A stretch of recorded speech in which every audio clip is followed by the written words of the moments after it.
और मेरे सूरवीरों, कैसे हो?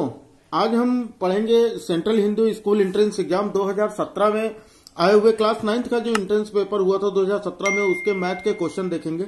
और मैं ये चाहता हूं कि आप एक बार एग्जाम देने के पहले आप ये जरूर देख लो, तो बहुत ही ज्यादा बेनिफिशियल होगा आपके लिए, क्योंकि आपको पता लग जाएगा कि किस तरह के क्वेश्चन पेपर में आते हैं, इनका लेवल इजी होता है या टफ होता है। तो जब आप पूरा वीडियो देखोगे तो आपको समझ में आएगा कि इसमें से जो आपके ये 20 क्वेश्चंस आते हैं एंट्रेंस एग्जाम में, इन 20 क्वेश्चंस में से 10 तो आपको ऐसे मिलेंगे जिसमें आप इजीली कर लोगे और वो हर बच्चा कर पाएगा, लेकिन 10 ऐसे क्वेश्चन होंगे जिसमें थोड़ा सा हमें दिमाग लगाना पड़ेगा। तो चलो एक बार देख लेते हैं सारी चीजें, लेकिन उसके पहले अगर आप चैनल पर नए हैं तो चैनल को सब्सक्राइब कर बेल आइकन को जरूर प्रेस कर लीजिए, और वीडियो अगर अभी तक लाइक नहीं किया तो वीडियो को लाइक कर दो, क्योंकि एक बार क्वेश्चन में अगर घुस गए ना तो उसके बाद फिर याद नहीं रहेगा कि वीडियो लाइक करना। तो चलो बच्चा देखते हैं पहला क्वेश्चन। मैंने क्वेश्चन सारे हिंदी और इंग्लिश दोनों में लिख रखे हैं ताकि दोनों मीडियम के बच्चों को इसका फायदा मिल सके।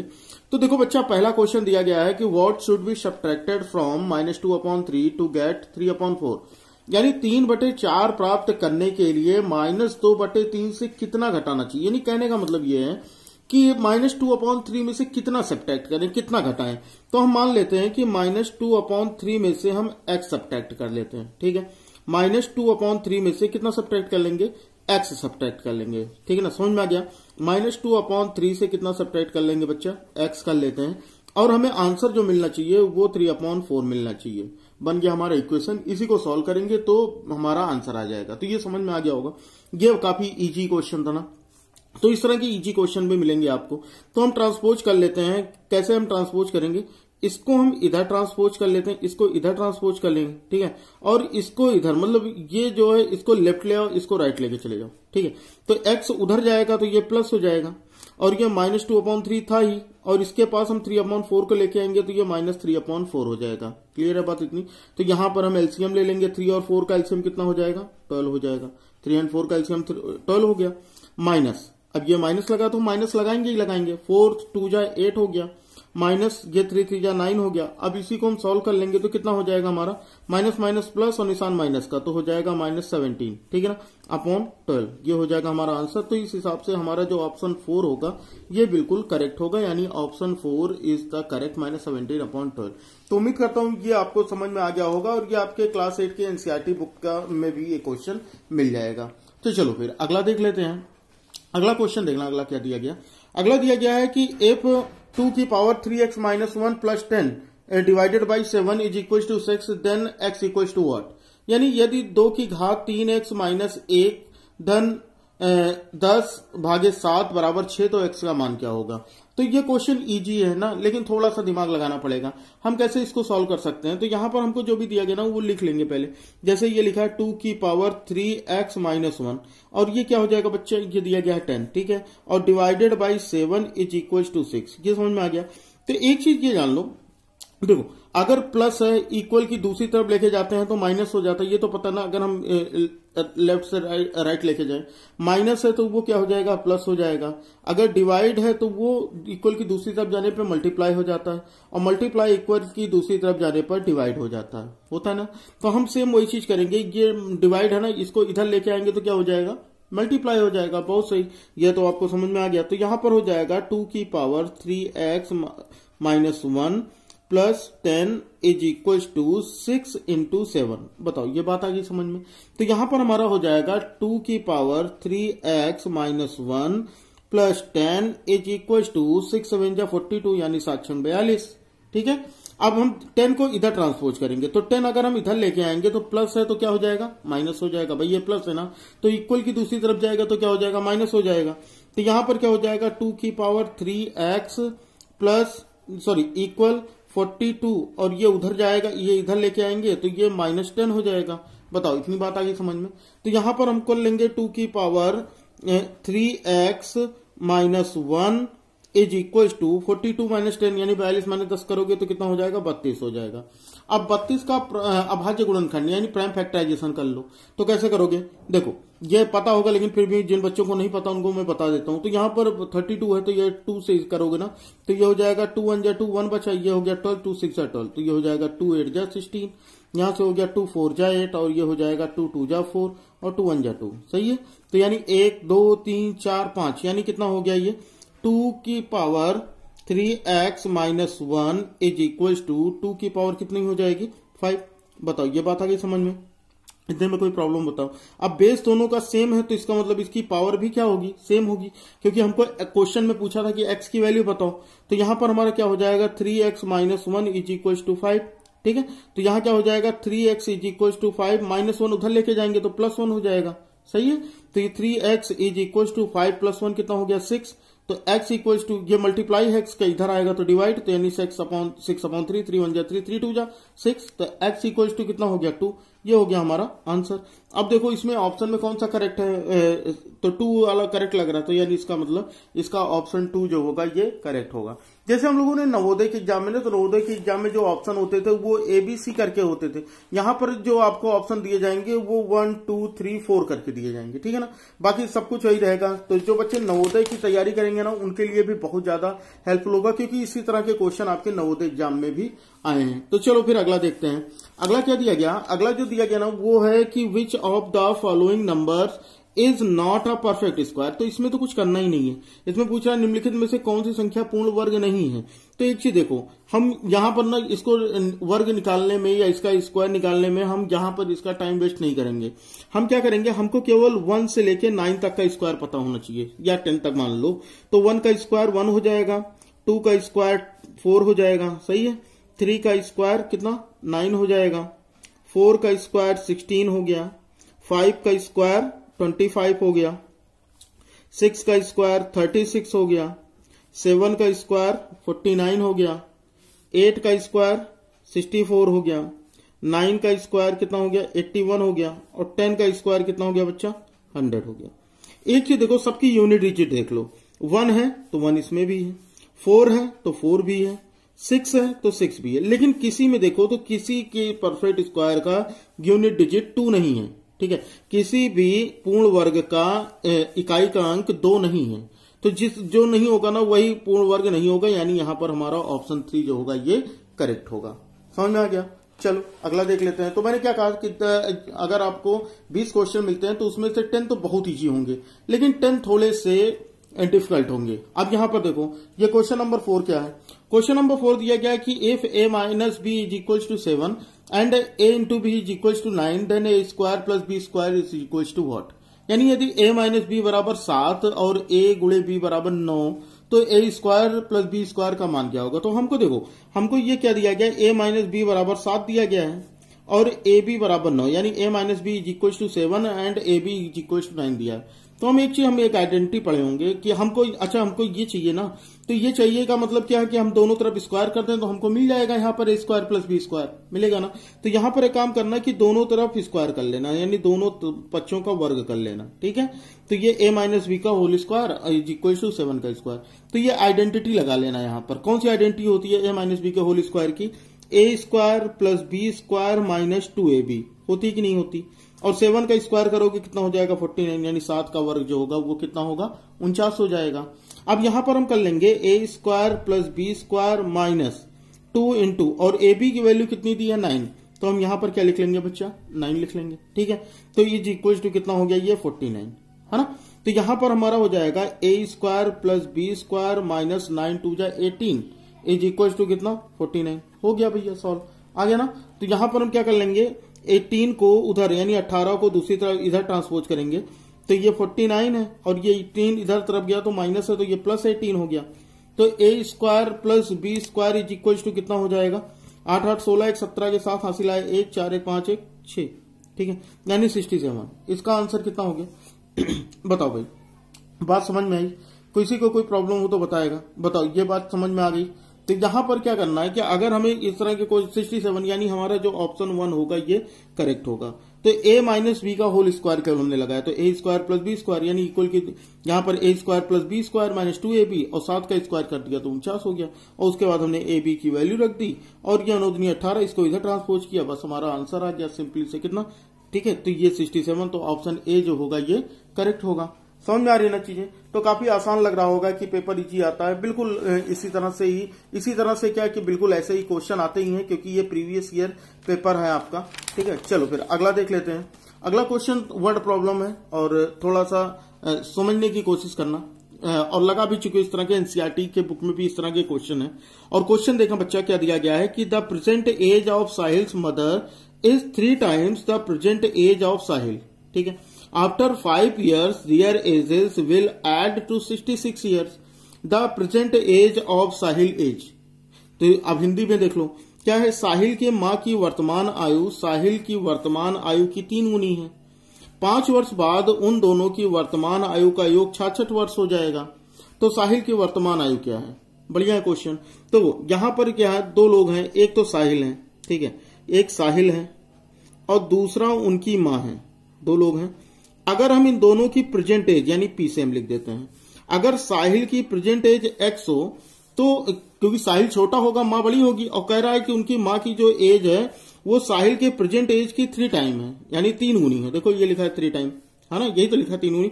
तो इसका मतलब ये कितना हो जाएगा, ये 3x हो जाएगा। फिर इसने कहा आफ्टर 5 years यानी 5 साल के बाद। अगर 5 साल के बाद की बात देखो भाई, क्या है, आफ्टर 5 years यानी 5 साल बाद। तो 5 साल बाद साहिल की एज क्या हो जाएगी? देखो अभी जैसे मान लो अगर आपकी एज 12 ईयर है तो 5 साल के बाद आपकी एज कितनी, आफ्टर 5 years आपकी एज क्या होगी भाई? 12 5 कितनी हो जाएगी? 17 हो जाएगी। अगर मेरी एज अभी 30 years है तो 5 साल बाद मेरी एज क्या हो जाएगी? 30 + 5 यानी 35, यानी दोनों 5-5 साल बड़े हो जाएंगे। तो 5 साल बाद जो साहिल की एज होगी वो कितनी हो जाएगी? x + 5 years हो जाएगी, यानी x + 5। ठीक है, और जो इनके मदर की जो एज होगी वो कितनी हो जाएगी? 3x + 2 हो जाएगी। बताओ, बात आई समझ में? इतने में कोई दिक्कत हो तो बताओ। अब देखो आगे क्या कह रहा था, आगे क्वेश्चन में ये कह रहा था ना कि उन दोनों की वर्तमान आयु का योग 66 वर्ष, यानी ये क्या है कि यानी 5 साल के बाद इन दोनों का जो सम है, ठीक है, यानी क्या कह रहा है, after 5 years their ages will be add to 66 है। ठीक है, 5 साल बाद उन दोनों की वर्तमान नहीं, उन दोनों की आयु का योग 66 वर्ष। इंग्लिश के हिसाब से देखो, एजेस विल एड 60, यानी 5 साल के बाद अगर उनकी एज जोड़ी जाएगी तो वो कितना हो जाएगा? 66 ईयर हो जाएगा। ठीक है, तो यहां पर कितना हो जाएगा, इन दोनों को जोड़ दो अकॉर्डिंग टू द क्वेश्चन, प्रश्नानुसार क्या हो जाएगा? x + 5 + 3x + 2 = 66। बताओ, ये बात है समझ में? यही तो कह रहा है कि 5 साल के बाद उनकी आयु का योग 66 वर्ष हो जाएगा। तो हमने लिख दिया, ठीक है, उन दोनों की एज का सम, 5 साल की बाद की एज का सम कर लिया। सॉरी, 5 साल बड़े हो जाएंगे, मैंने 2 लिखा ना, तो 3x + 5 हो जाएगा। अभी ये गलत हो जाता क्वेश्चन। यहां एक बार समझ लो फिर से कि यहां पर साहिल की जो एज है वो x + 5 हो जाएगी, और जो उनकी मदर की एज है वो 3x थी, तो वो भी 5 साल बड़ी हो जाएंगी, यानी वो भी 3x + 5 हो जाएगी। और फिर कहा दोनों की एज 5 साल के बाद जो एज है अगर हम उनको ऐड करते हैं, यानी उनको अगर हम जोड़ते हैं, उनका योग 66 यानी 66 हो जाता है। ठीक है, बस हो गया। आप हमारा यही हम सॉल्व कर लेंगे। तो यहां पर क्या हो जाएगा, x और 3x को ऐड कर लो तो कितना हो जाएगा? 3x और 1x हो गया 4x। यहां पर 5 ऐड कर लो तो कितना हो जाएगा बच्चा? 10 = 66। बताओ, ये बात आई समझ में? तो यहां कितना हो जाएगा? 4x = 66 - 10। ठीक है, तो यहां कितना हो जाएगा? 4x = 66 - 10 करोगे कितना हो जाएगा? 56। अब 56 हो गया तो x की वैल्यू निकाल लो तो कितना हो जाएगा? 56/4। तो कितना हो जाएगा? 4 × 1 = 4, 4 × 4 = 16। तो x = कितना हो गया? 14। अब हमसे यही क्वेश्चन पूछ रहा था कि साहिल की एज, तो साहिल की एज थी तो हमने x मान रखी थी ना, साहिल की एज हमने x मान रखी थी, तो साहिल की एज कितनी है? साहिल की एज हमने x मान रखी थी, यानी कितना हो जाएगा? 14, यानी ऑप्शन 2 जो होगा ये बिल्कुल करेक्ट होगा। बताओ, बात आ गई समझ में? अगर नहीं समझ में आती ना तो मैंने सारे क्वेश्चंस जितने भी हैं जिस भी टाइम पर है मैंने डिस्क्रिप्शन में वो नंबर, क्वेश्चन नंबर डाल दिया है उस टाइमिंग के साथ। आप उस टाइमिंग पे क्लिक करोगे, आप सीधा उस क्वेश्चन को दोबारा देख लोगे। ठीक है ना? चलो फिर अगला क्वेश्चन देख लेते हैं। अगला क्वेश्चन क्या दिया है? Question number 6। देखो, क्वेश्चन नंबर 6 दिया गया कि the denominator of a rational number is greater than it's numerator bye 8 if numerator is increased by 17 and denominator is decreased by 1 तो the number obtained is 3/2 the rational number is। बढ़िया question है ना, जिस तरह के ये भी NCERT का ही क्वेश्चन है। अब यहां पर क्या कहा कि एक परिमेय संख्या का हर उसके हर से, देखो एक परिमेय संख्या का क्या कर रहा है? The denominator rational number is greater than numerator, ठीक है, उसके अंश से। ये कर लो, यहां गलत हो जाता, अभी नहीं, फिर कहते हैं हिंदी में दूसरा, इंग्लिश में दूसरा, तो यहां पर लिख दे रहा हूं, ठीक है, अंश से। क्या एक परिमेय संख्या का हर उसके अंश से 8 अधिक है, यदि अंश में 17 जोड़ दिया जाए तथा हर में से एक घटा दिया जाए तब हमें 3/2 प्राप्त होता है। तो वो परिमेय संख्या क्या है? बढ़िया ना। तो यहां पर देखो परिमेय संख्याएं क्या होती हैं, पहले तो ये जान लेते हैं व्हाट इज रेशनल नंबर। तो रेशनल नंबर क्या होते हैं? रेशनल नंबर यानी परिमेय संख्याएं। तो ये क्या होती है? ये फ्रैक्शनल नंबर होते हैं। ठीक है, क्या होते हैं? फ्रैक्शनल नंबर यानी ऐसी संख्याएं जिनको हम p/q के फॉर्म में लिख सकें, जिनको हम p/q के फॉर्म में लिख सकें, लेकिन q जो है वो कभी 0 नहीं हो सकता। यानी कहने का मतलब ये है कि जैसे अगर मान लो हमारा लिखा 3/2, तो ये क्या है? रेशनल नंबर है। अगर हमारा लिखा 7/8 तो ये हमारा रेशनल नंबर है। अच्छा, अगर हमारा 3 लिखा हो तो ये भी रेशनल नंबर है, क्योंकि इसके नीचे /1 हम लिख सकते हैं। तो ये सब क्या है? ये हमारा रेशनल नंबर है। लेकिन 22/7 ये हमारा रेशनल नंबर है, क्योंकि ये फ्रैक्शन में लिखा हुआ है। ठीक है, तो p भी है, q भी है, लेकिन पाई जो है ये हमारा रेशनल नंबर नहीं है। पाई जो है ये हमारा रेशनल नंबर नहीं है। क्यों नहीं है? क्योंकि इसको हम अपॉन कुछ भी नहीं लिख सकते। ठीक है, तो ये क्या है? जिसका कुछ अलग ही वैल्यू होती है।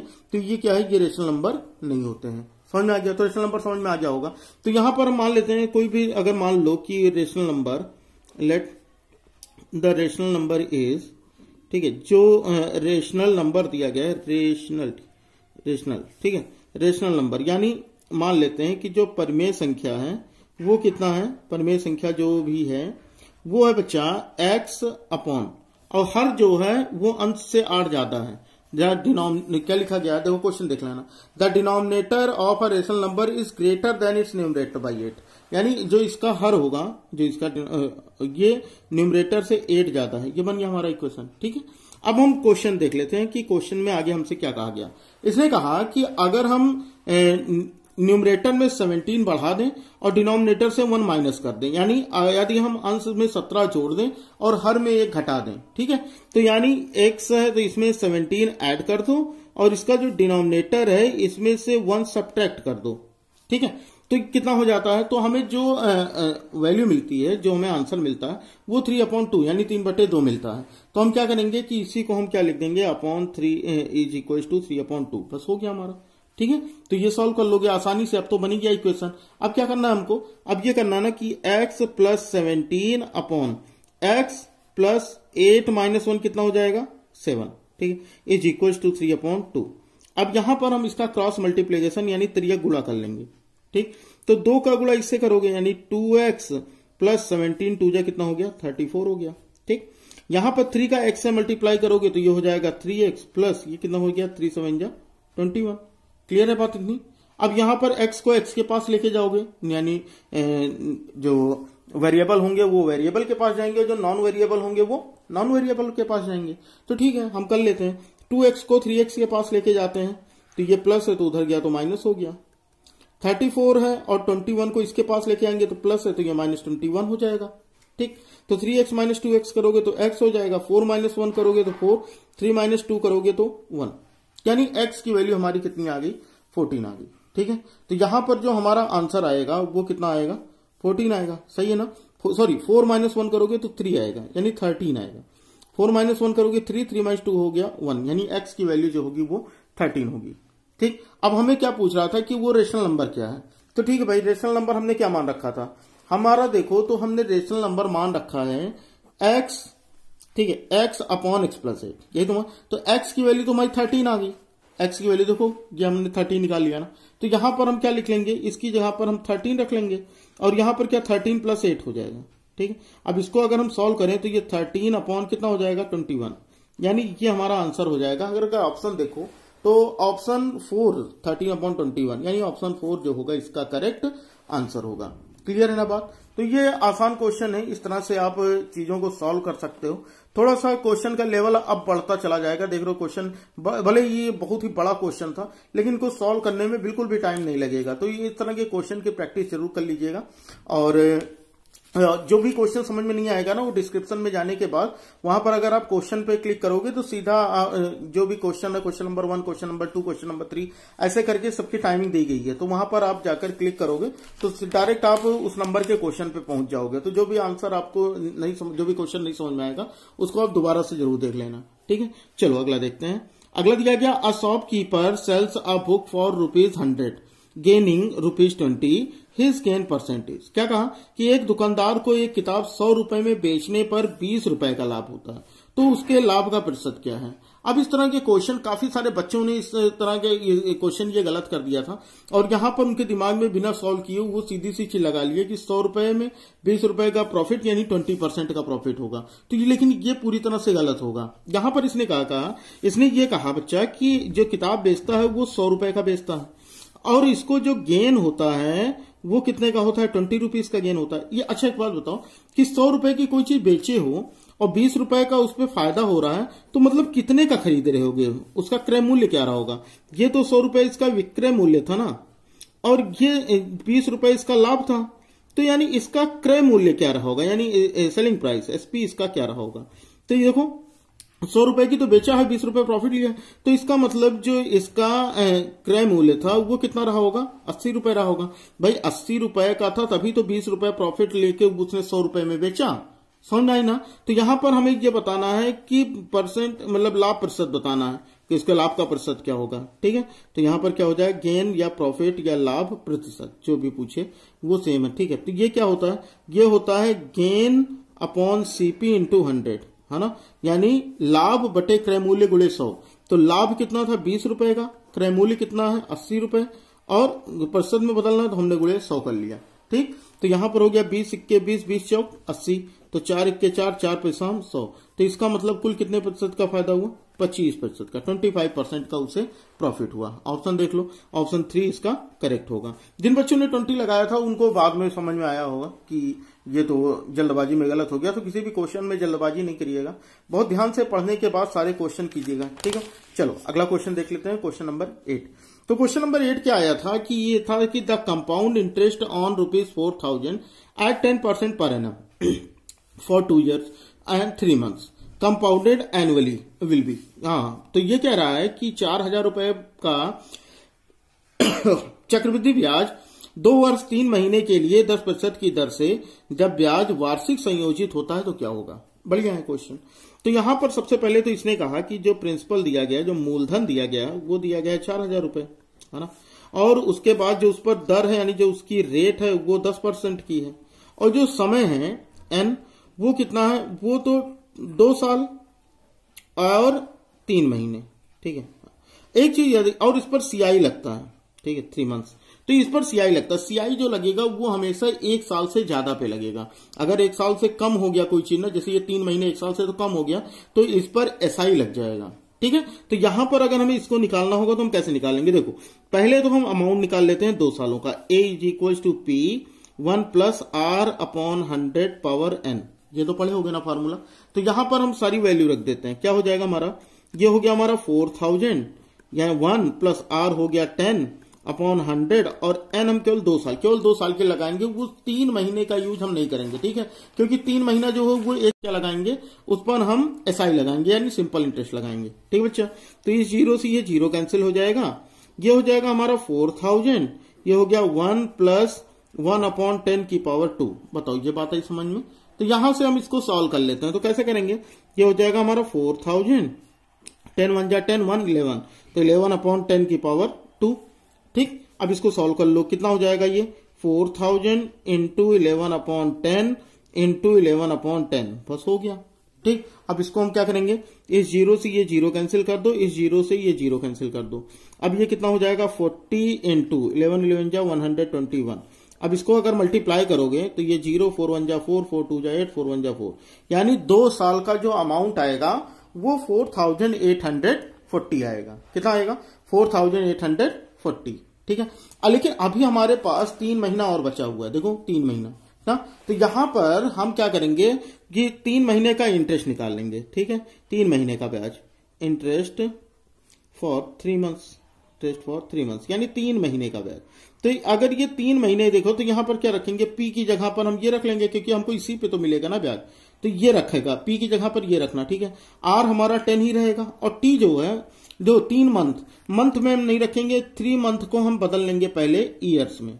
तो अगर ईयर में बदलना हो तो किससे डिवाइड करेंगे, 12 से, क्योंकि हमको पता है 1 ईयर में 12 मंथ होते हैं, एक साल में कितने 12 महीने होते हैं। तो इसलिए हम पहले क्या करेंगे, इसको हम 3 को 12 से डिवाइड कर लेंगे तो ये हमारा ईयर हो जाएगा। तो 3 1 जा 3, 3 4 जा 12 यानी 1/4 ईयर। ठीक है ना, यह 1/4 ईयर। तो यहां पर हम क्या रख लेंगे, 1/4 रख लेंगे और अपॉन 100, क्योंकि PRT अपॉन 100 होता है ना भाई। SI इज इक्वल टू क्या होता है, P into R into T upon 100। तो यही चीज हमने यहाँ पर लगा लिया। इस 0 से ये 0 कैंसिल, इस 0 से ये 0 कैंसिल, 4 से ये कैंसिल हो जाएगा, 4 1 जा 4, 4 2 जा 8, 4 1, यानी कितना 121 रुपीज। ये आ गया 3 महीने का ब्याज। तो टोटल देखो टोटल अमाउंट क्या होगा, टोटल अमाउंट। अब टोटल अमाउंट बच्चा यहाँ पर जो हमारा 2 साल का आया था वो 4840, और जो ये 3 महीने का आया ये दोनों हम ऐड कर देंगे तो इससे हमारा टोटल अमाउंट निकल आएगा शुद्ध, ठीक है, यानी शुद्ध मिश्र धन। तो 0 और 1 हो गया, ये 4 and 2 हो गया 6, 8 1 हो गया 9 और ये हो गया 4। तो ये तो हो गया अमाउंट। लेकिन क्वेश्चन में हमसे पूछ रहा था कि ब्याज क्या होगा, यानी इंटरेस्ट क्या होगा, ठीक है। तो इंटरेस्ट क्या होगा, देखो इंटरेस्ट क्या होता है, A माइनस P, और A हमारा कितना आया 4961 और P कितना आया है 4000, सही है ना। ये हमको क्वेश्चन में दिया, P तो हमको क्वेश्चन में ही दिया है। देखो P हमारा क्या था, P हमारा तो क्वेश्चन में ही दिया था ना कि 4000 रुपए पर, और हमने अमाउंट अपना निकाल रखा है, ठीक है। तो यहां पर हम आसानी से इसको माइनस कर लेंगे, तो ये हो जाएगा 961 रुपीज, यानी इसका जो ब्याज आएगा वो 961 रुपए, यानी इंटरेस्ट 961 आएगा। ऑप्शन में है क्या 961, अगर है तो इसका मतलब हमारा ऑप्शन जो वो करेक्ट है, यानी ऑप्शन ए जो है ये बिल्कुल सही है। समझ में आ गया ना। तो आसान क्वेश्चन था, थोड़ा सा लगाओगे इस तरह के क्वेश्चन की भी प्रैक्टिस कर लीजिएगा। चलो अगला क्वेश्चन देख लेते हैं। अगला क्वेश्चन ये दिया गया कि क्वेश्चन नंबर 9 है बच्चा, कि 6 pipes can fill a tank in 1 hour 24 minutes।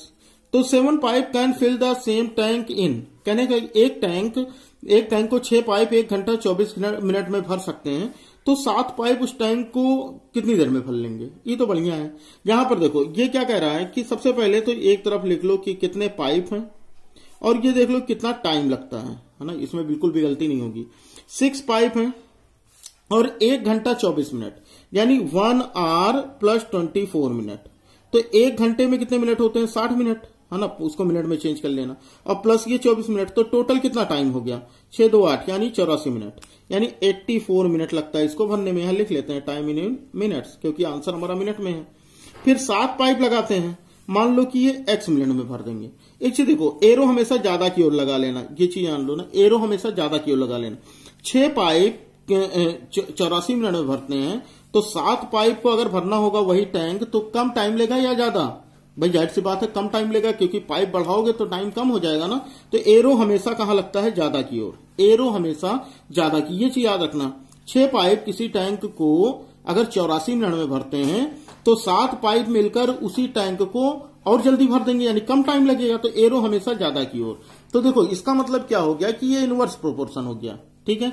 ये क्या हो गया, उल्टा हो गया। तो जब उल्टा हो जाएगा तो कैसे लिखोगे, एक को सीधा लिखोगे और दूसरे को उल्टा लिखोगे, ठीक है। जब भी तीर ऊपर नीचे मिले ना, तो वहां पर यही चीज याद रखना है। एक को तो जैसे 6/7 है तो ये लिख दिया, और इसका एरो ऊपर की ओर है तो इसको उल्टा लिख देना, यानी x को ऊपर और 84 को नीचे, बस।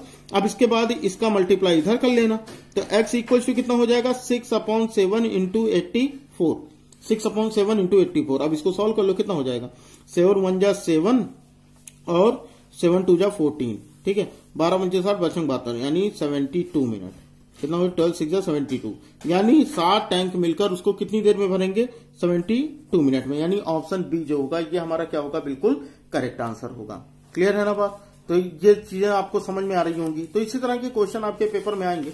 चलो नेक्स्ट क्वेश्चन देख लेते हैं, टाइम वेस्ट नहीं करेंगे ज्यादा, क्योंकि ज्यादा से ज्यादा चीजें आपको सिखाने की कोशिश करूंगा, और सारी क्लासेस भी आपकी शुरू हो गई हैं, तो इसलिए चैनल को सब्सक्राइब कर बेल आइकन को जरूर प्रेस कर लीजिए, ताकि कोई भी क्लास आपसे मिस ना होने पाए, ठीक। चलो फिर अगला देखो, to complete a work A takes 50% more time than B, if together they take 18 days to complete the work, then B takes time to do the work in।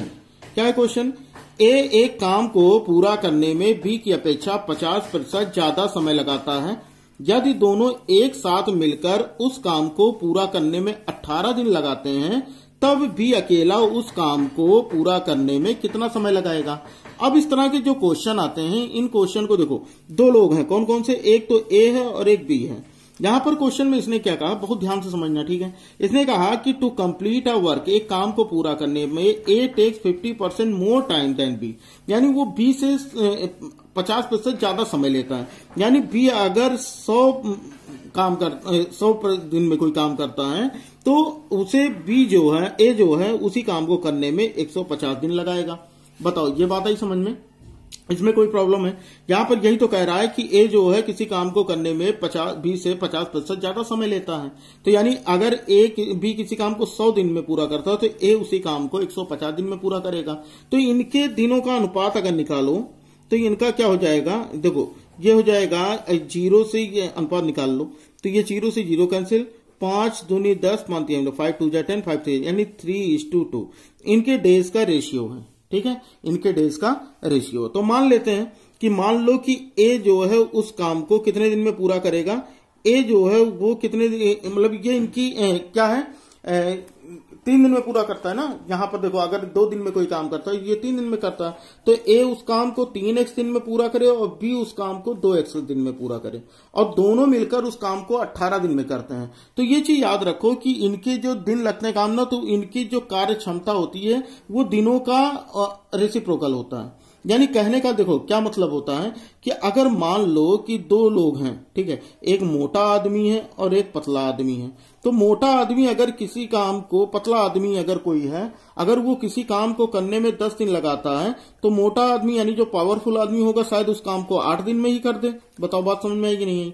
तो इसका मतलब ये होता है कि इनके जो काम करने की क्षमता होती है ना, वो उनके दिनों की संख्या के व्युत्क्रमानुपाती होती है। समझ में आ गई ना बात? यानी जो दिन होता है वो हमेशा किसके, इस कार्य के व्युत्क्रमानुपाती होता है, ठीक है ना, ये समझ में आ गया, यानी कार्य क्षमता, ठीक है। तो यहां पर हम क्या करेंगे कि इसका जो दोनों मिलके कितने दिन में करते हैं, तो इसको हम इस तरह 1/a plus 1/b is equal to 1 कितना टोटल डेज, यानी कुल दिन, ठीक है, ये ऐसे लगता है।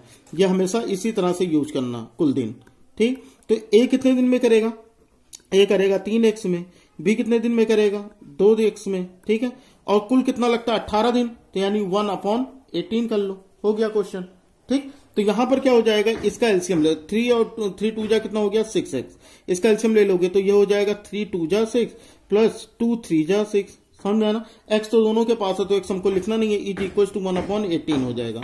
3 और 2 करोगे कितना हो जाएगा बच्चा 5 हो जाएगा, तो 5/6x इज इक्वल टू कितना 1/18, ठीक है। अब यहां से अब इसको आसानी से कर लोगे, क्या हो जाएगा ये हमारा, तो ये हम इसको ट्रांसपोज इसको इधर कर लो और इसको इधर कर लो, यानी क्रॉस मल्टीप्लीकेशन कर लो, तो 6x इज इक्वल टू कितना हो जाएगा 5 × 18, 5 × 18, 6x बराबर 5 × 18, तो x बराबर कितना हो जाएगा 5 × 18/6, तो कितना हो गया 6 12, 6 के 6, 6 3 18, यानी x बराबर कितना आ गया, x की वैल्यू 6 3 जा 15। अब ये से x की वैल्यू तुम्हारी 15 आ गई। तो यहां से देख लो b के बारे में इसने पूछ रहा था, b के बारे में पूछा ना, तो b की कितना है, b 2x में पूरा करता है ना, b का बारे में हमें दिया गया 2x में, तो x की वैल्यू हमारी कितनी आई 15, तो ये कितना हो जाएगा 15 2 जा 30, यानी 30 दिनों में ये b जो है अकेले इस काम को पूरा कर देगा। तो ऑप्शन में देख लो है क्या, तो ऑप्शन में हमें दिया गया है ऑप्शन 1, यानी ये हो जाएगा 30 डेज, यानी 30 दिन हमारा करेक्ट आंसर होगा। तो समझ में आ गया। तो इस तरह के 10 क्वेश्चन, इसके आगे के 10 क्वेश्चन हम अगले क्लास में सॉल्व करेंगे, तो क्लास बिल्कुल भी मिस ना कीजिएगा, क्योंकि सारी चीजें मैं आपको पूरी चीजें डिटेल में समझाने वाला हूं, और कोई भी इस तरह से ऑफलाइन क्लास में भी आपको इतनी सारी फैसिलिटी इस तरह से नहीं मिलेगी। अगर फिर भी आपको समझ में नहीं आता है तो आप हमारा टेलीग्राम चैनल ज्वाइन कर सकते हैं, बिल्कुल फ्री ऑफ कॉस्ट है। वहां पर जो भी स्टडी मटेरियल है, ये सब जो कुछ भी मैंने बताए हैं, इनका पीडीएफ आपको टेलीग्राम पर मिल जाएगा बिल्कुल फ्री ऑफ कॉस्ट।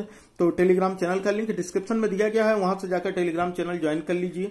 और टेस्ट भी वहां पर रेगुलरली हो रहे हैं, तो टेस्ट अटेम्प्ट कीजिए कि उससे आपके और भी प्रिपरेशन मजबूत होगी। और साथ ही साथ वीडियो अगर आपको अच्छी लगी हो बच्चा, तो वीडियो को लाइक जरूर कर दो, और अगर चैनल पे नए हो तो चैनल को सब्सक्राइब कर बेल आइकन को जरूर प्रेस कर लेना, ताकि हमारे हर क्लास की नोटिफिकेशन आपको मिलती रहे। तो चलो बच्चा, फिर पढ़ते रहो बढ़ते रहो, मिलते हैं फिर अगली क्लास में, तब तक जय हिंद, वंदे मातरम।